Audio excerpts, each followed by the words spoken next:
Gunung Uhud, namanya terdokumentasikan secara epik oleh sejarah sebagai bagian dari perjuangan Nabi Muhammad SAW dan para sahabatnya menghadapi kaum Quraisy.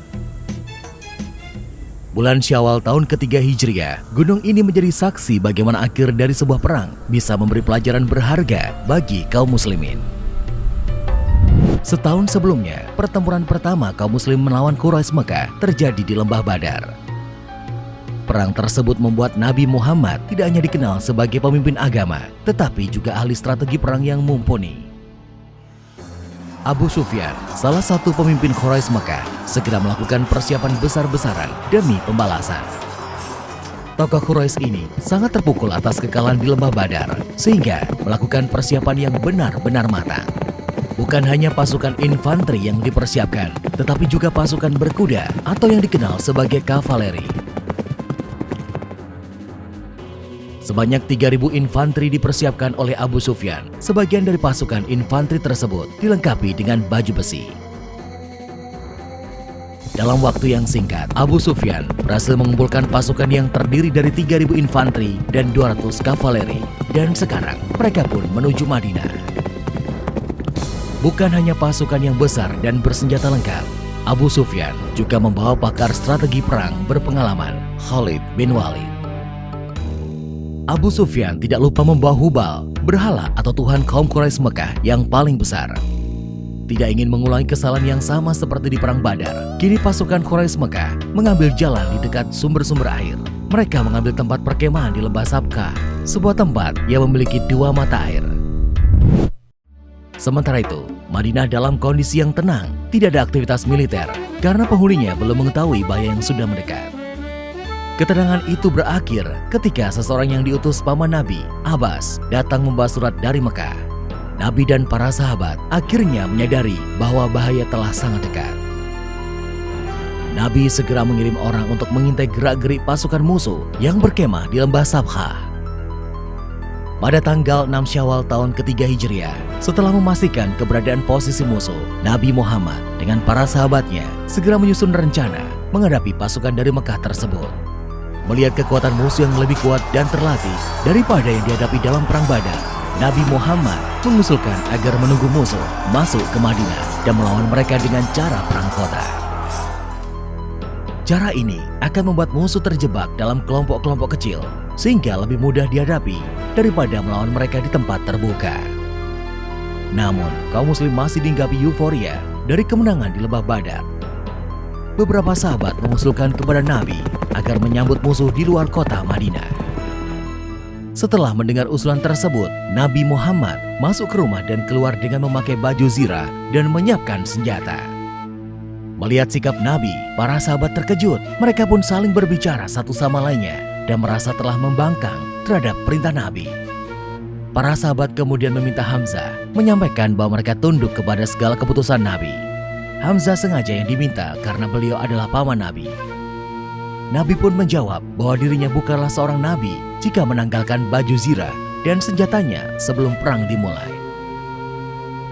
Pasukan muslim yang dipimpin langsung oleh Nabi Muhammad segera bergerak menyongsong musuh di pegunungan Uhud.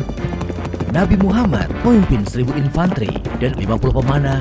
Kekuatan yang sebenarnya masih jauh tidak sebanding untuk mengimbangi pasukan Abu Sufyan. Bergerak meninggalkan Madinah, pasukan muslim mulai dilanda perpecahan.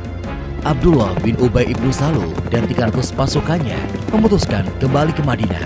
Dia beralasan karena musuh tidak kunjung dijumpai. Selain itu, dia menganggap melawan di dalam kota lebih baik daripada di tempat terbuka. Dengan perginya Abdullah bin Ubay ibnu Salul dan 300 prajuritnya, maka kekuatan infanteri pasukan muslim tinggal 700 orang. Situasi ini semakin mengkhawatirkan, mengingat ada 3.000 infanteri yang akan mereka hadapi. Berkurangnya jumlah pasukan ternyata masih terus berlanjut. Nabi Muhammad memerintahkan beberapa orang untuk kembali ke Madinah, seperti Abdullah bin Amr, Zaid bin Sabit, dan Usamah bin Zaid, karena usia mereka yang terlalu belia. Namun, beberapa pemuda yang terbilang belia memaksa bertahan dan turut serta dalam pertempuran, seperti halnya Rafi bin Khudaits yang diizinkan Nabi tetap ikut karena posisinya sebagai pemanah. Hingga kemudian sampailah pasukan muslim di pegunungan Uhud. Nabi Muhammad melihat sekelilingnya dan segera mengatur strategi. Nabi Muhammad menempatkan 50 pemanah di sebuah bukit di pegunungan Uhud sebagai pelindung infanteri yang berada di bawahnya. Para pemanah ini diharapkan akan mengacaukan konsolidasi pasukan Quraisy yang jumlahnya lebih dari 3 kali lipat pasukan muslim. Nabi Muhammad memberikan pesan penting kepada pasukan pemanah tersebut bahwa mereka jangan sampai meninggalkan posisinya dalam situasi apapun. Apakah pasukan di bawah mereka menang atau kalah, pasukan pemanah harus tetap siaga di posisinya. Dan perang pun sudah diambang mata seiring pasukan Quraisy Mekah yang semakin dekat. Perang pun semakin mendekat. Pasukan muslim yang dipimpin langsung oleh Nabi Muhammad membentuk formasi tempur di Gunung Uhud. Pasukan Quraisy Mekah tidak menduga bahwa mereka akan bertemu pasukan muslim di Gunung Uhud. Dua kekuatan sudah saling berhadap-hadapan. Sesuai tradisi bangsa Arab, mereka akan saling mengirimkan wakilnya dalam duel 1 lawan 1. Duel antara wakil dari pihak pasukan muslim dan pasukan Quraisy berlangsung sangat menegangkan. Hasil dari duel tersebut sedikit banyak akan mempengaruhi mental dari pasukan yang diwakilinya. Seperti kejadian di Lembah Badar, wakil dari kaum Quraisy lagi-lagi mengalami kekalahan dalam duel tanding tersebut.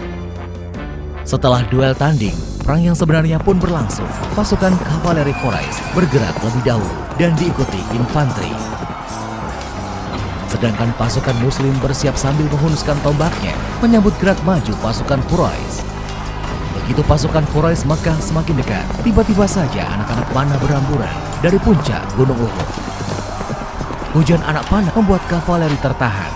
Mereka harus menghindari anak-anak panah yang menghujam mereka tanpa henti. Melihat kavaleri mereka tertahan oleh serbuan anak panah, infanteri Quraisy Mekah bergerak maju. Kedatangan mereka disambut oleh pasukan muslim yang sudah siap dalam posisi tempur. Setelah berhasil menghindari hujan anak panah, pasukan kavaleri Quraisy Mekah mundur untuk melakukan konsolidasi ulang. Hujan anak panah dan jatuhnya korban di pihak pasukan kavaleri membuat mereka mencari cara lain untuk merangsek maju. Begitu melihat kavaleri mundur, pasukan pemanah di puncak Uhud mengalihkan sasaran mereka ke bagian ekor infanteri Quraisy Mekah. Meskipun dilengkapi dengan baju zirah, pasukan infanteri tersebut tetap kewalahan menghadapi hujan anak panah. Pasukan infanteri Quraisy terbelah akibat serbuan anak panah yang mengacaukan barisan belakang mereka. Mengetahui pasukan di belakang mereka telah mundur, bagian depan infanteri Quraisy Mekah mulai jatuh mental. Mereka terjebak di antara hujan anak panah di belakang dan pasukan muslim yang terkoordinasi rapi di depan mereka. Tidak ada pilihan lain bagi infanteri yang di depan selain mundur. Sambil melindungi diri dari sergapan anak panah, mereka mundur untuk menggabungkan diri dengan pasukan di belakang. Mundur dalam kondisi panik, pasukan Quraisy Mekah tidak menghiraukan kawan-kawan mereka yang terluka maupun mati. Perlengkapan yang mereka miliki pun ditinggalkan begitu saja. Pasukan tersebut benar-benar kocar-kacir mencari perlindungan. Sementara itu, pasukan pemanah yang melihat mundurnya pasukan Mekah melihat banyak barang bawaannya ditinggalkan. Pasukan pemanah tergiur oleh harta rampasan perang, segera menuruni bukit. Ibnu Jubair, pemimpin pasukan pemanah, memperingatkan dengan sekuat tenaga agar tidak melupakan pesan Nabi. Tapi sia-sia, para pasukan pemanah tersebut turun dari bukit di pegunungan Uhud. Di lain pihak, turunnya pasukan pemanah tersebut dilihat oleh Khalid bin Walid dari pihak Quraisy. Nalurinya sebagai ahli strategi perang berpengalaman segera bicara. Dia melihat pasukan Nabi Muhammad telah melakukan kecerobohan dalam posisinya yang sudah unggul. Khalid bin Walid yang melihat peluang pun melakukan serangan balik. Dia membawa kavalerinya bergerak melingkar ke belakang Gunung Uhud. Kemenangan pasukan muslim yang sudah di depan mata itu berubah menjadi bencana ketika secara tiba-tiba kavaleri yang dipimpin Khalid bin Walid menyerang dari belakang. Serangan tidak terduga itu membuat pasukan muslim kalang kabut. Situasi semakin parah setelah pasukan infanteri Quraisy Mekah menyerang dari depan. Pasukan muslim pun terkepung di kaki Gunung Uhud. Di tengah kepanikan tersebut, para sahabat masih memikirkan keselamatan Nabi Muhammad. Beberapa di antara mereka menjadi perisai hidup bagi keselamatan Nabi. Mereka gugur, syahid dengan tubuh penuh anak panah. Namun pengorbanan mereka tidak sia-sia. Nabi Muhammad berhasil selamat dari kepungan tersebut. bertempur tanpa koordinasi, pasukan Muslim menderita korban yang cukup banyak. Salah satu korban tersebut adalah Hamzah bin Abdul Muthalib, paman dari Nabi. Korban yang jatuh di pihak Quraisy Mekah pun terbilang banyak, meskipun tidak sebanyak yang diderita pasukan Muslim. Setelah bertempur beberapa saat lamanya, pasukan Quraisy memutuskan mundur dan kembali ke Mekah. Setelah perang usai, Nabi mensolatkan dan memakamkan para sahabat yang gugur syahid di Gunung Uhud. Nabi sendiri mengalami luka-luka yang cukup parah. Situasi kacau akibat kelalaian yang dilakukan oleh sebagian pasukan Muslim memberikan mereka pelajaran berharga tentang pentingnya persatuan dan kepatuhan pada perintah pemimpin dalam sebuah peperangan. Hari itu juga, pasukan Muslim dan Nabi Muhammad kembali ke Madinah. Berdasarkan pelajaran berharga dari Gunung Uhud, Nabi Muhammad dan para sahabatnya bersiap menghadapi peperangan berikutnya.